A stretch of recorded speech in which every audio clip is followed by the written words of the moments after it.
So Tuesday night I asked two questions as a Region 7 representative. Tonight I'm changing hats. After the March 6th meeting, people were critical of President Tsang making a whole bunch of money. So I did some homework, and one of the union representatives said that part of that money is due to like a bonus, performance performance incentives. So he's entitled to that. It's like the IRS not attacking a bonus. Now, before you think I'm in bed with Dr. Tsang, the next statement will change all that. I'm a disability student. Most disability students are on a fee waiver. Now, it's not supposed to be a fee waiver for summer, and that was changed at the last minute. Now, there's supposed to be a program in winter, and a lot of instructors and counselors feel it's going to go into the fall and spring. Whether that's true or not, for the other parts of contracted education, all parts, I encourage you to drop the fee waiver, whether it's the top level or not, because if it's not, I'll fund a lawyer who will take away all the state and federal funds from the school for not allowing fee waivers and disability students. Thank you very much.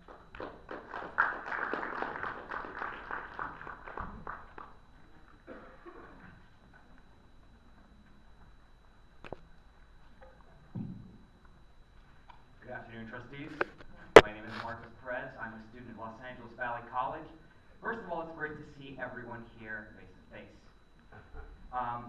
Before I continue, I would like to take a moment out of my 2 minutes to ask everyone to participate in a moment of silence.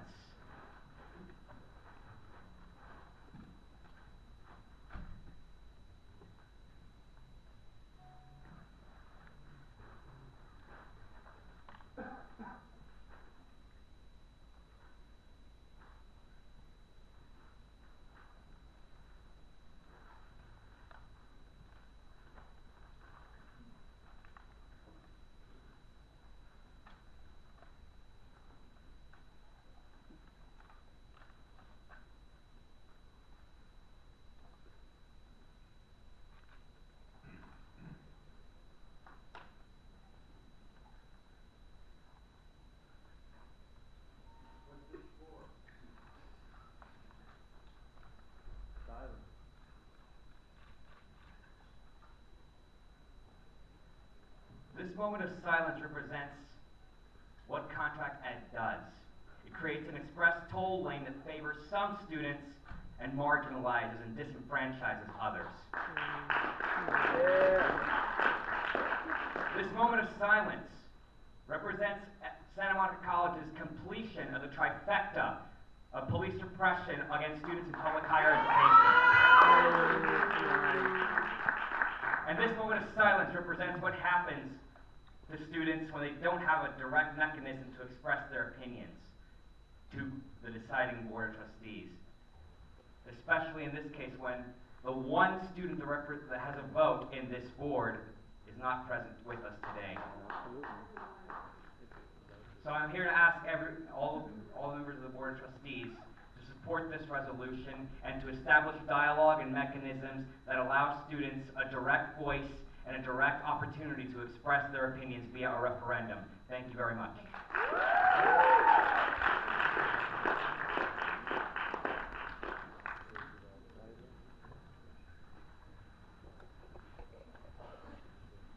Howdy. My name is Harvey Etter. I'm a student here, and I'm with the Public Solar Power Coalition. I was at Berkeley in 68 through 70 and saw a lot of student unrest. And I was at the meeting on Tuesday night, and I heard the students trying to get in. I know some of them had numbers and just chose not to come in. But I'm concerned that there was a letter written recently to the Chancellor representing the school and the board, and that it had a tenor in it that was not respectful of the Chancellor's office, and saying basically we're going to go ahead with this program. And I'd just like to say that this should be taken into consideration, that you're acting like some of the unruly students as a board to the Chancellor's office. And I think rather than just postponing this, you should entertain a friendly amendment and have it withdrawn pending review of staff, students, and faculty. Thank you. Thank you.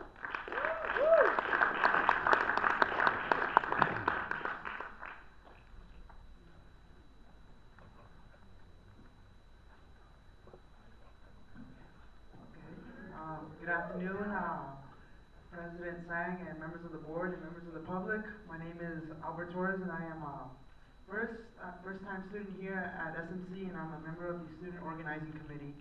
And first of all, I would like to thank you all for having an open forum in the auditorium, and I would like to remind the members of the board that for the next board meeting, if you can please come back to the main stage so that we can accommodate the number of people who will come in and who will speak on behalf of contract education.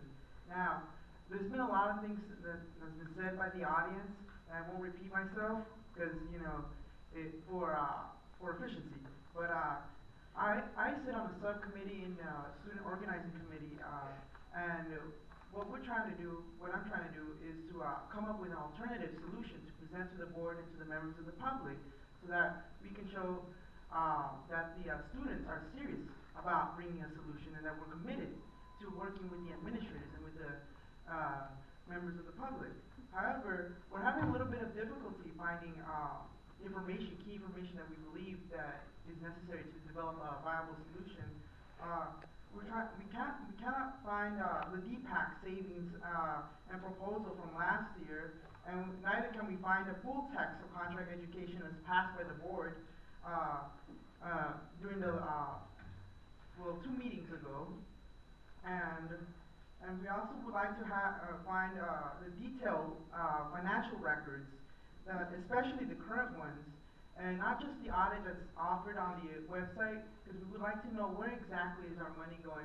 We would like to come up with an alternative solution that will, that we believe is viable to implement in this college for the next school year and for future school years, in which we can allocate money in a more efficient manner. Can I get you to wrap up your time's up? Yes. And please take that into consideration. Just keep the financial records open, and we would like to take a look at it so that we can present to the board a viable solution. Thank you very much.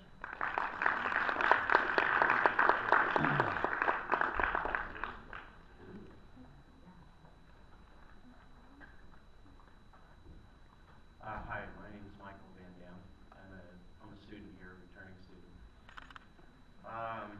Where to start? I did attend the meeting Tuesday night. I was late. I missed the pepper spraying, fortunately or unfortunately. I did notice earlier in the day that I saw police walking around taking down the posters that the students had put up on the walls. And that signaled to me that there was some kind of an adversarial relationship going on, probably from administration. I don't know that for sure, but that didn't seem to me to be a good sign. So I would encourage you as the administrators or the board to bridge this communication gap. I think my observation is that you have a transient population here because it's only a 2-year institution. Whereas at a 4-year institution, you have people from beginning to end, and there's more of a commitment among the student body to really get involved in the school and their parents and so forth. Whereas here, the people don't have that kind of a commitment, and I feel the lack of information. That the students don't have. We don't know what's going on. It would require quite an effort to figure it out. And I'd really like to see, you know, more information posted, just more facility of communication between administration and students. And I don't know how that happens, but I think that would help. As to the issue, I mean, you've got a problem. There's not enough money, obviously, and I feel your intention is good. You're trying to solve the problem. There's not enough state funds, so you come up with a solution, and it's a practical solution. People said it makes sense, and clearly it does. It seems to me, though, that you're compromising the vision of state education, and you need to step. I would just encourage you to step back as you suggested and reimagine. You've got amazing staff here. You've got amazing faculty and students, and I think you have an amazing opportunity. Thank you very much.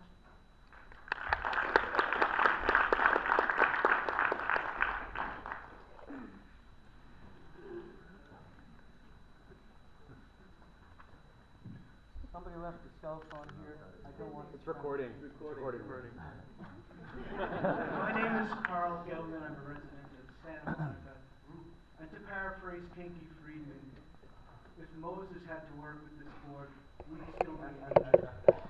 You guys had to have known, must have known that this was going to be a problem at that Thursday meeting. And the reason you would have known is the same problem happened in 2003 during the last round of budget cuts. Only that time the cops were pushing around the classified employees. This time they beat up on a bunch of students. Yeah. Nancy Greenstein, a professional apologist for the UCLA Police Department, in charge of an investigation when you yourselves were responsible for this riot that happened. And if you don't know how to conduct a board meeting without precipitating an incident such as the incident that occurred there, what makes you think you can run a community college? Yeah. You can't even learn a simple lesson from your past. I live here. You want to know how to solve the budget problem here at Santa Monica College? You tell Chuy Sang he's going to open up all those classes, he's going to make it happen, he's going to do it at $46 a credit, or whatever the state charges right now for people to attend school here, or you'll find somebody else that does. Watch him start to fund all kinds of money. And if you can't afford to fund these classes, why do you spend millions of dollars marketing this college? Take that marketing money and put it against this. Take Entourage money. And why do you pay $200,000 to one of your cronies to act as campus counsel if he gives you the kind of advice you got on Tuesday night? What kind of advice is that from your attorney? These people could sue you, and sue you big time, and they would have a case. And if David Finkel has told these kids that he represents the citizens of Santa Monica, let me tell you guys, he represents nobody. Carl, can I get you to wrap up? Your time's They up. are names on a ballot. Thank you. They certainly don't represent Thank you. Your me. time's up. All right? Thank you very Student debt is much. at an all-time high. Thank you, Carl. Thank you very much. Thank you very much. Thank you very much.